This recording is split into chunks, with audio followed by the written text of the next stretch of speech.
Nous voulons lire ensemble ce matin dans l'Apocalypse les 6 premiers versets du chapitre 3. Apocalypse 3, versets 1 à 6.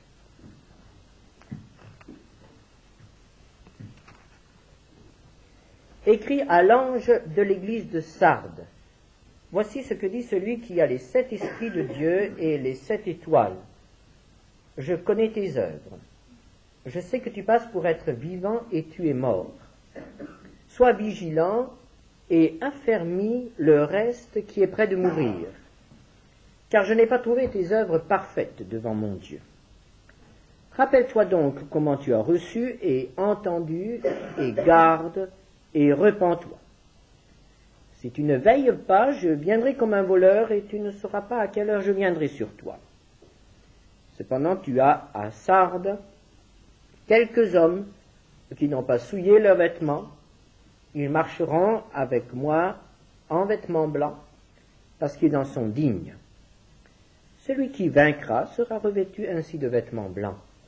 Je n'effacerai point son nom du livre de vie et je confesserai son nom devant mon Père et devant ses anges. Que celui qui a des oreilles entende ce que l'Esprit dit aux églises. Nous avons entrepris l'étude de l'Apocalypse et nous avons lu ensemble les différents messages qui ont été adressés aux églises d'Asie. C'est comme un voyage que nous avons entrepris ensemble en suivant la côte, puis dimanche dernier nous avons quitté la côte et nous avons pénétré à l'intérieur vers l'est où nous étions à Thyatire. Et nous voici maintenant à Sardes. Nous n'avons pas grand-chose à dire de cette ville, mais il y a là une église. Et le message qui est adressé à cette église est nettement différent de ce que nous avons lu ensemble ces derniers dimanches. Nous comprenons qu'il se passe à Sardes quelque chose de très grave. En effet, jusqu'à présent, le Seigneur pouvait toujours commencer ses messages par un éloge. Il avait parfois un reproche à faire, parce qu'il y avait dans l'Église des tendances ou des groupuscules qui pouvaient devenir dangereux. Mais c'était quand même une exception. Jusqu'à présent, l'ensemble de l'Église, en chaque cas, était quand même fidèle. Ici, nous trouvons une situation tout à fait différente. Le Seigneur doit commencer par un reproche. Et le mal est, semble-t-il, général. Ce n'est qu'une minorité qui échappe à ce reproche et qui reçoit un éloge de la part du Seigneur. Voyons un peu ce qui se passe dans cette église. Chapitre 3, verset 1. Je connais tes œuvres, je sais que tu passes pour être vivant et tu es mort. Tu es mort. Lorsqu'un médecin se penche sur un corps, lorsqu'il prononce ces mots, il est mort, c'est un diagnostic effroyable. On pensait qu'il dormait, et voici, il est mort. Extérieurement, il n'y a pas de différence dans les premiers instants. Pas de différence entre le sommeil et la mort.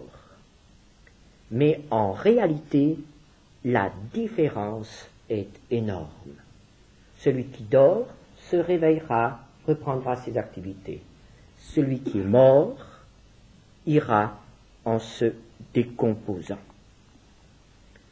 tu es mort. L'Église n'est pas une association. L'Église est un organisme.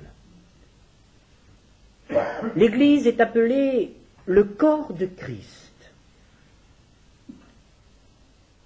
Et voici que le Seigneur de l'Église doit se pencher sur un membre de son corps, sur une partie de son corps, et lui dire « Tu es mort ».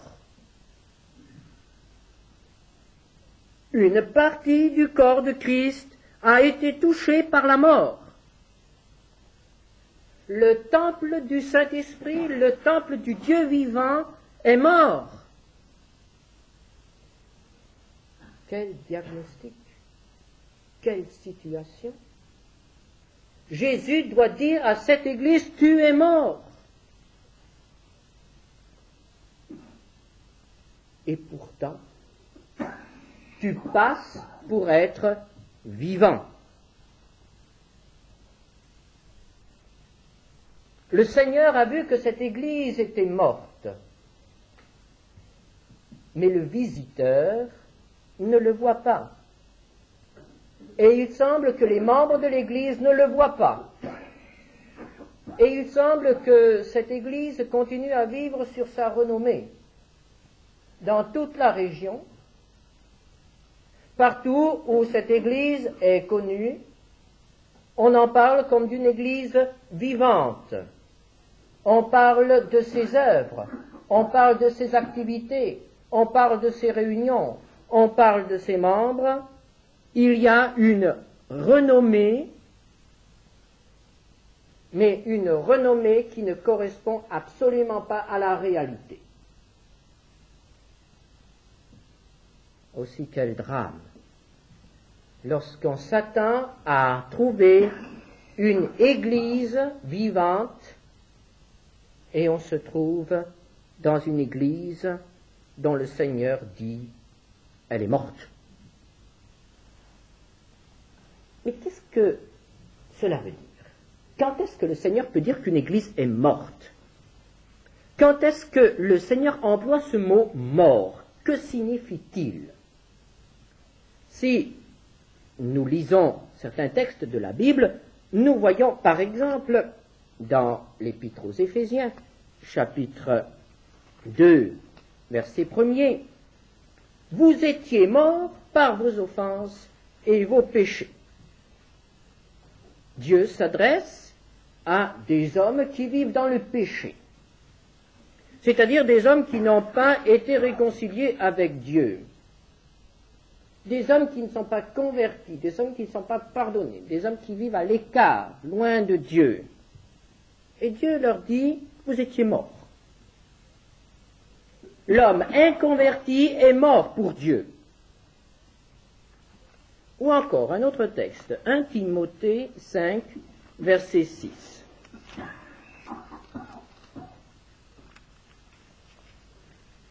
La veuve qui vit dans les plaisirs est morte, quoique vivante.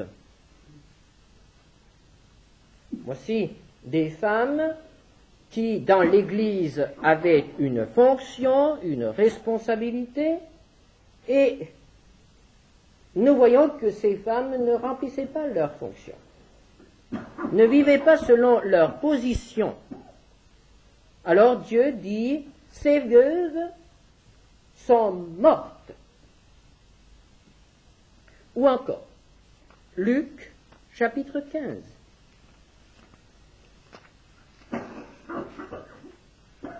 Verset 24. Le Père dit, « Mon fils, que voici, était mort, et il est revenu à la vie.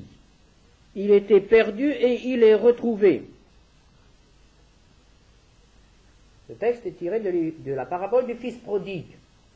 Le fils qui était parti, le Père dit de lui, « Il était mort. » Le pécheur est mort. La femme chrétienne qui ne vit pas selon sa position dans l'Église est morte. Le fils qui ne vit pas les relations de fils avec son père est déclaré mort. Donc dans la Bible, ce mot mort s'adresse à des personnes qui sont actives, qui sont animées, qui travaillent, qui s'amusent, qui ont une bonne vie même. Mais Dieu dit que ces gens sont morts parce qu'ils ne répondent pas à leur vocation. Ils ne répondent pas à ce que Dieu attend d'eux, ou à ce qu'on est en droit d'attendre d'eux. Le Père attendait de son Fils des relations filiales, des relations d'amour. Le Fils est parti.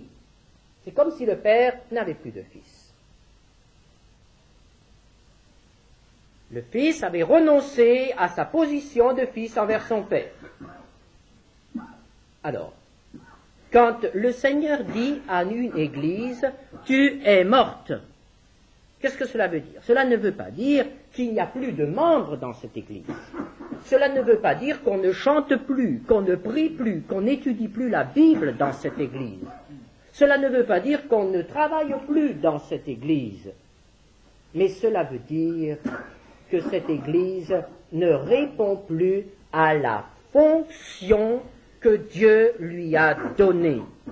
Cela veut dire que cette Église ne répond plus à la vocation qui est la sienne. Mais alors, quelle est cette vocation? Prenons Éphésiens 3, verset 10. Éphésiens 3, verset 10. Il est question de l'Église, afin que les dominations et les autorités dans les lieux célestes connaissent aujourd'hui par l'Église la sagesse infiniment variée de Dieu. Quelle est la vocation de l'Église? Quelle est la raison d'exister de l'Église? Manifester la sagesse de Dieu aux yeux de toute créature. Non seulement sur terre, mais dans les cieux.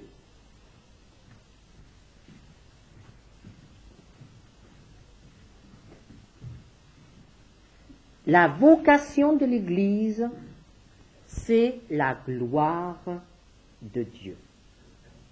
Lorsqu'une Église ne répond plus à cette vocation, même si elle a une grande renommée aux yeux des hommes, même si elle est très active, même si elle est très prospère, même si elle grandit, aux yeux de Dieu, cette Église est morte. Aux yeux de Dieu, cette Église est inutile, parce qu'il n'est plus glorifié. À Sardes, Dieu n'était plus glorifié. Apocalypse 3, verset 2, « Je n'ai pas trouvé tes œuvres parfaites devant mon Dieu. »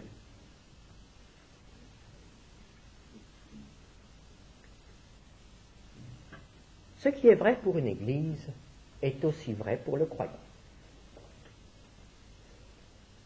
Quelle est la vocation de chaque enfant de Dieu?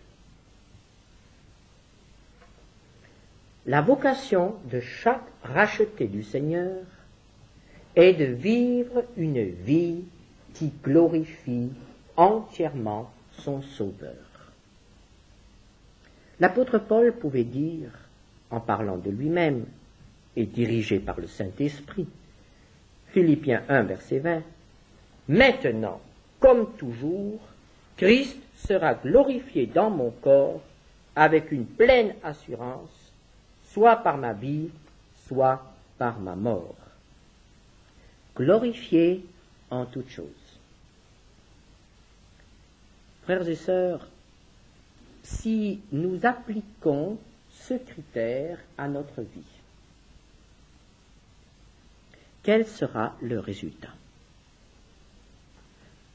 Ne nous demandons pas ce matin si nous donnons fidèlement tout ce que nous avons à donner au culte le dimanche matin. Ne nous demandons pas si nous rendons témoignage, si nous distribuons des traités. Ne nous demandons pas si nous avons déjà conduit au Seigneur tant et tant d'âmes. Ne nous demandons pas combien d'heures nous consacrons au Seigneur chaque semaine. Demandons-nous une chose. Est-ce que cette semaine, Dieu a été glorifié par ma vie? Non seulement aux yeux des hommes qui se laissent facilement tromper, mais aux yeux des cohortes célestes. Est-ce que dans le ciel, cette semaine, on s'est réjoui quant à notre vie? Est-ce que notre vie cette semaine a été à la gloire de Dieu? Est-ce que notre vie entière est à la gloire de Dieu?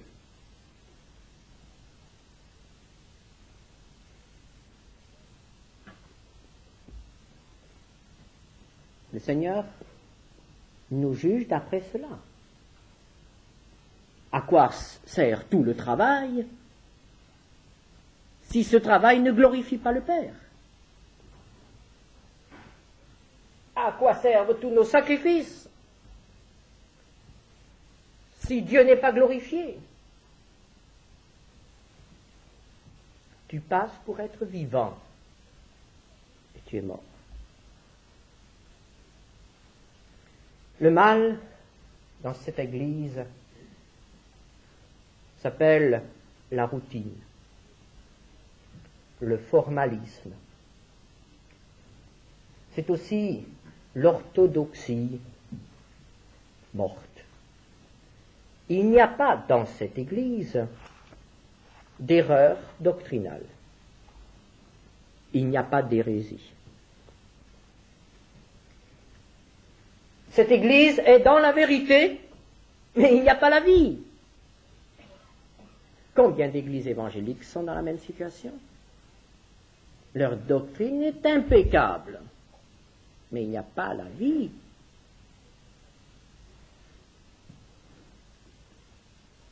On chante, on prie dans cette Église, mais c'est une façade. Quel est le remède à ce mal? Y a-t-il encore un remède? Voici ce que le Seigneur dit, versets 2 et 3. Sois vigilant et affermis le reste qui est près de mourir, car je n'ai pas trouvé tes œuvres parfaites devant mon Dieu. Rappelle-toi donc comment tu as reçu et entendu, et garde, et repens-toi. Si tu ne veilles pas, je viendrai comme un voleur, et tu ne sauras pas à quelle heure je viendrai. Le Seigneur parle ici de deux choses. Il parle de sa venue et il exhorte à la vigilance. Et ces deux choses nous font rappeler, nous font penser à une parabole, la parabole du maître qui est parti, qui a distribué ses biens à ses serviteurs, et qui exhorte ses serviteurs à être vigilants. Et il dit, dans Marc 13, verset 35, « Veillez donc, car vous ne savez quand viendra le maître de la maison, ou le soir, ou au milieu de la nuit, ou au chant du coq, ou le matin. Craignez qu'il ne vous trouve endormi à son arrivée soudaine. Ce que je vous dis, je le dis à tous, veillez. » Et il le répète à l'église de Sardes, « Si tu ne veilles pas. » Le premier remède dans cette église, c'est donc la vigilance. Le deuxième remède, nous le voyons ici, c'est rappelle-toi au verset 3. Ceci nous fait penser au message à l'église d'Éphèse. Rappelle-toi, souviens-toi de ton premier amour. Et ici, le Seigneur dit la même chose à l'église de Sardes. Souviens-toi. De quoi les chrétiens de Sardes devaient-ils se souvenir? Rappelle-toi comment tu as reçu et entendu.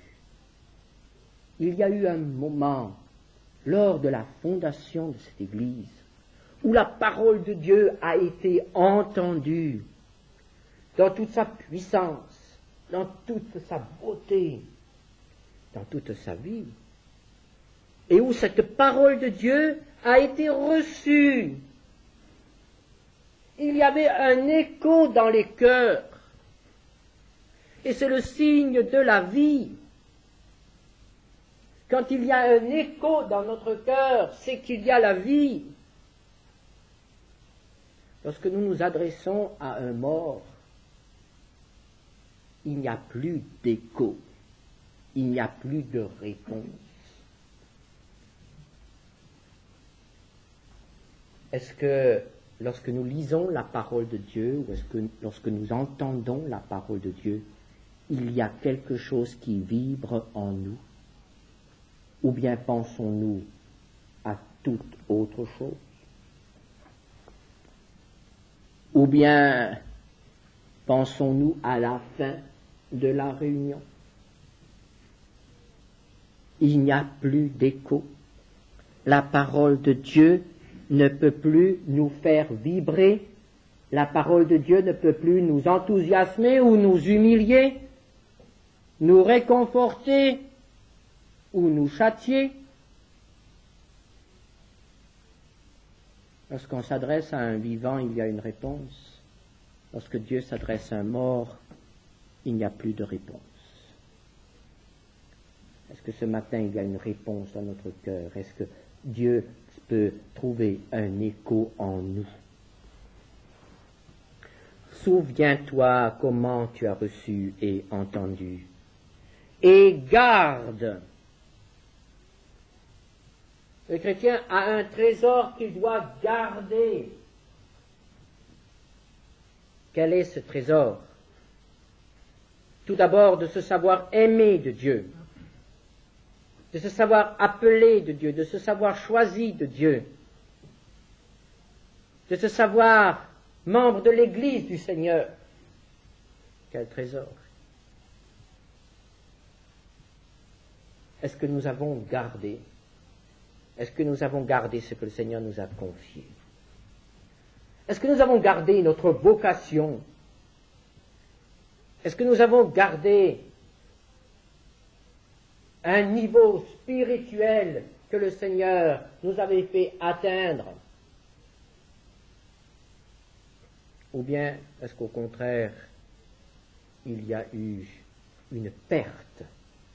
Nous avons oublié, nous avons perdu certains de nos engagements, sont loin derrière nous. Rappelle-toi, garde, et le troisième conseil, repens-toi. Nous avons déjà entendu ce conseil lorsqu'il s'agissait de retrouver le premier amour. Et ici, il y a lieu de se repentir lorsqu'on n'a pas gardé, lorsqu'on n'a pas été vigilant, lorsqu'on n'attend pas le retour du Seigneur, lorsqu'il n'y a plus d'écho dans notre cœur, lorsqu'on passe pour être vivant et que l'on est mort. Pourquoi devons-nous nous repentir dans ce dernier cas?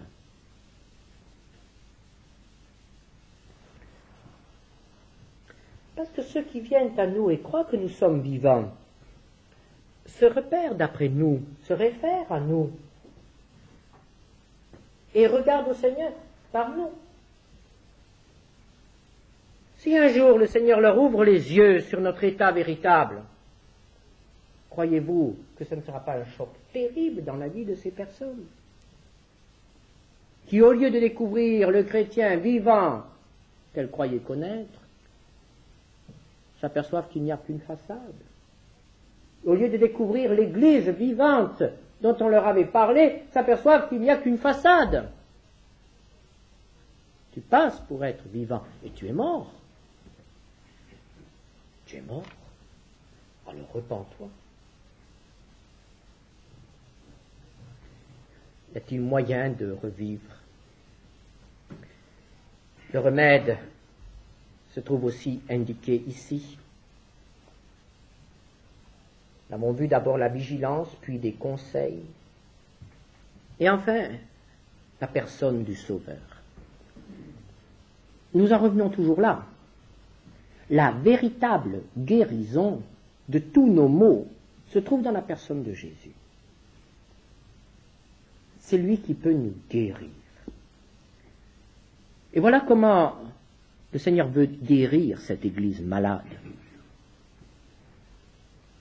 Comment s'est-il présenté? Chapitre 3, verset 1. Voici ce que dit celui qui a les 7 esprits de Dieu et les 7 étoiles. Je suppose que le pasteur de l'église de Sardes a été vraiment ébranlé lorsqu'il a reçu ce message. Il se doutait, probablement, déjà un peu de la situation de l'Église. Mais quand il a reçu ce petit papier, apporté par le messager de Patmos, je suppose que cet homme a été profondément ébranlé, peut-être découragé. Et c'est pourquoi le Seigneur se présente à lui d'une manière si particulière. Celui qui a les 7 esprits et les 7 étoiles. Quelles sont ces 7 étoiles? Nous avons vu que les 7 étoiles sont les pasteurs, les anges, les responsables des 7 églises. Apocalypse 1, 20. Le Seigneur qui tient dans sa main les messagers, les responsables des églises, est aussi celui qui a les 7 esprits de Dieu, c'est-à-dire le Saint-Esprit dans toute sa plénitude, présenté sous le chiffre 7. Il s'agit ici du Saint-Esprit. Rappelons un texte dans le prophète Ésaïe. Ésaïe, chapitre 11.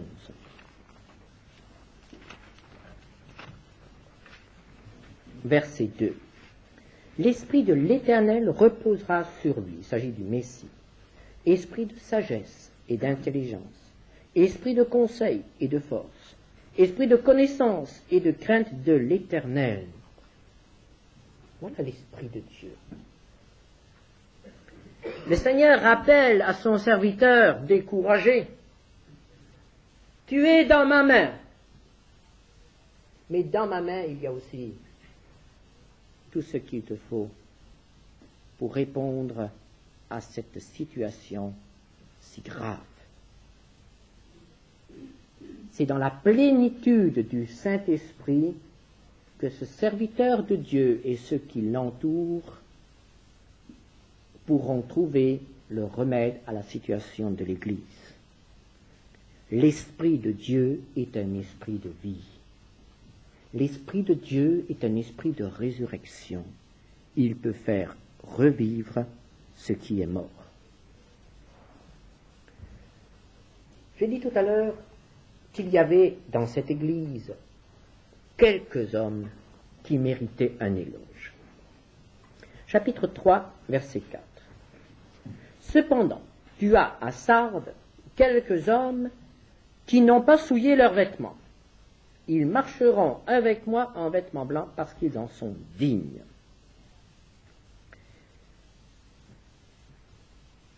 Il s'agit là probablement d'un des plus grands éloges, d'un des plus bels éloges adressés à une des églises de l'Apocalypse.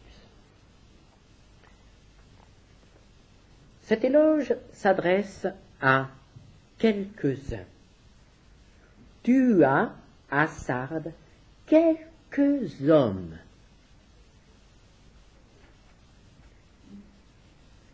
Quelques-uns sur l'ensemble.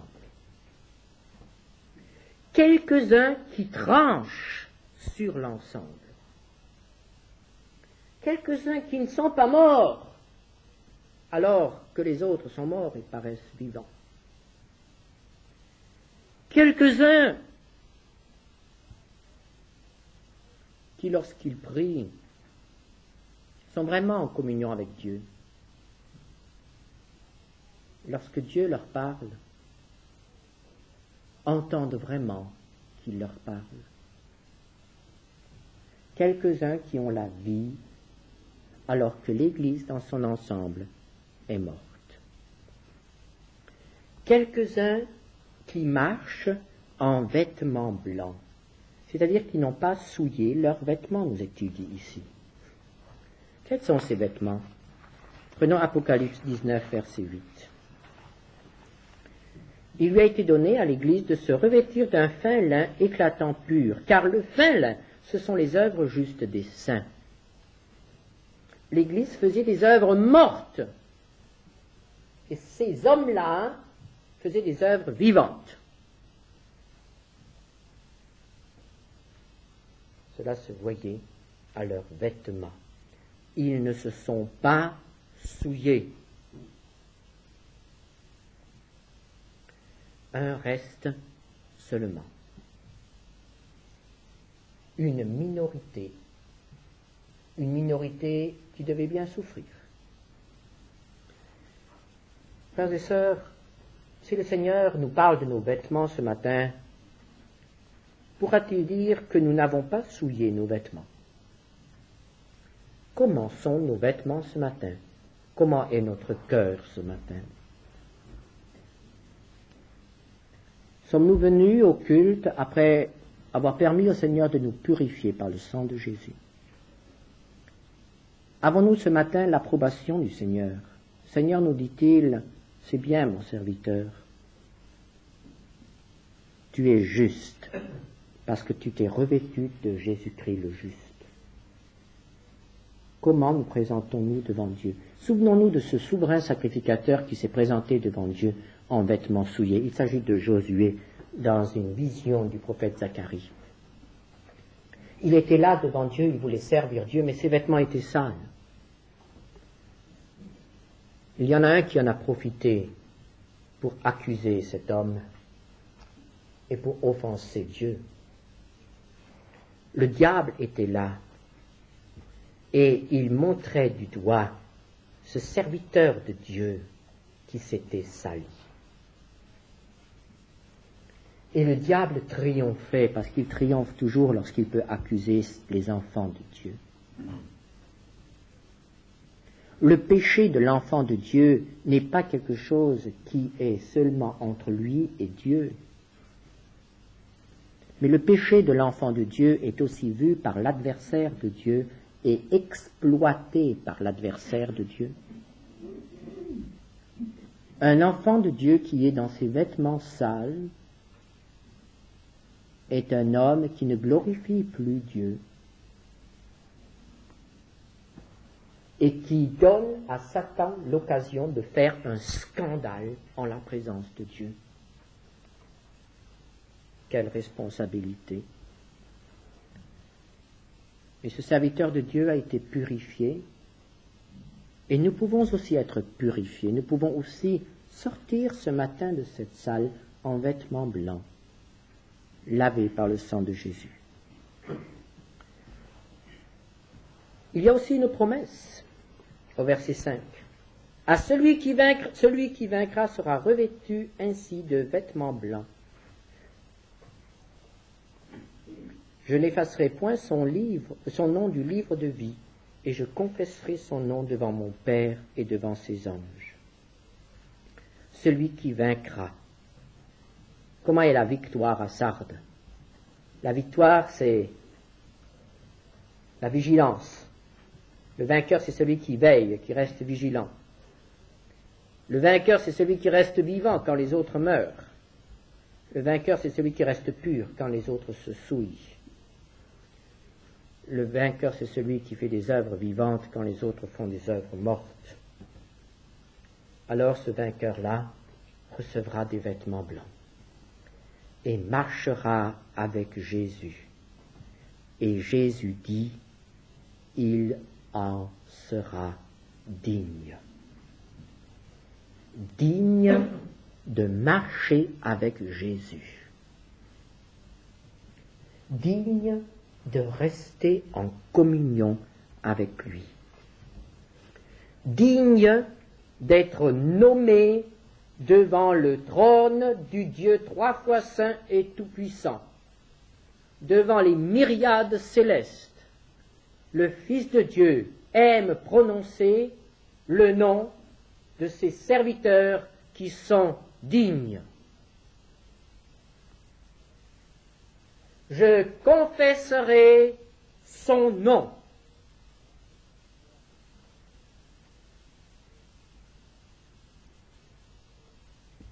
Quelle récompense! Être cité à l'ordre de l'Église